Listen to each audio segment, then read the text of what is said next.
Bu dəfə Azərbaycan bayrağı Birləşmiş Ərəb Əmirliklərinin Dubay şəhərində dalğalanıb. Azərbaycanın milli komandası FISO beynəlxalq yarışmasının final mərhələsində yüksək nəticə göstərib. Qaliblərin valideynləri və doğmaları sevinç və həyəcanla onların yolunu gözləyirdi. Hətta səbirsizlikdən təyyarənin trayektoriyasını izləyənlər də var idi.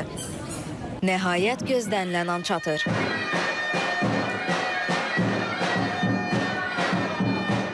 Mənim 11 yaşım var. 6-cı sinifdə oxuyuram. Mən FISO 2025 Olimpiyadasında yerli turda qızıl medal qazanmışdım. Hədəfim o idi ki, Dubayda da qızıl medal qazanım və öz hədəfimə çatdım. FISO Beynəlxalq Riyaziyyat Məntiq Olimpiyadasında iştirak etdim və oradan qızıl medal qazandım. Düşünürəm ki, ölkəmi layiqincə təmsil etdim. Bu çox qürurverici bir hissdir. Buna görə də mən çox şadam. Burada maksimum nəticə göstərərək iki fənnin ikisindən də dünya birincisini qazandım. Keçən il bu olimpiyada iştirak edəndə silver qazandım. Özümə bir məqsəd qoydum ki, gələn il inşallah brilyant qazanacağam. O məqsədə çatmaq üçün əlimdən gələn hər şey elədim və axırda bəhrəsini gördüm. Mən FISO A2 Olimpiyadasında 3-cü yerə çıxmışam və bürünc medal qazanmışam. Bu yolda məni tam dəstəkləyən valideynlərimə buradan təşəkkürümü bildirirəm. Beləliklə mikrofonu kimə uzatdıqsa şagirdlərdən hər birinin yarışmada yüksək yer tutduğunu öyrəndik. Təbii ki, bu qələbənin arxasında böyük əmək və zəhmət var. Olimpiyadanın Dubayda keçirilən mərhələsində, dünya mərhələsində göndəriş dövründə İsrail-İran müharibəsi, münaqişəsi baş verdi və bir neçə dəfə reyslər təxirə salındı.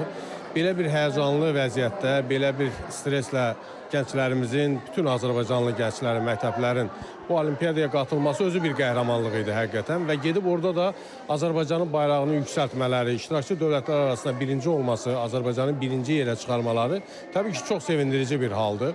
Bu qürurverici anda yanında olmaqdan böyük fəxr və sevinç hissi duyuram.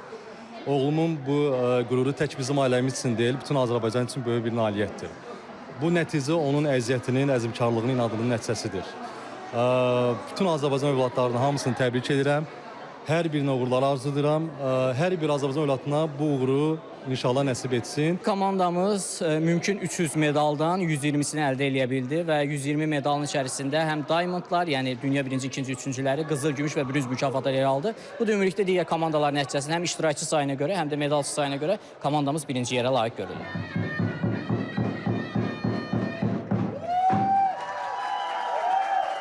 Xatırladaq ki, 13-17 iyun tarixlərində Dubayda keçirilən FISO beynəlxalq yarışmasının final mərhələsi baş tutub.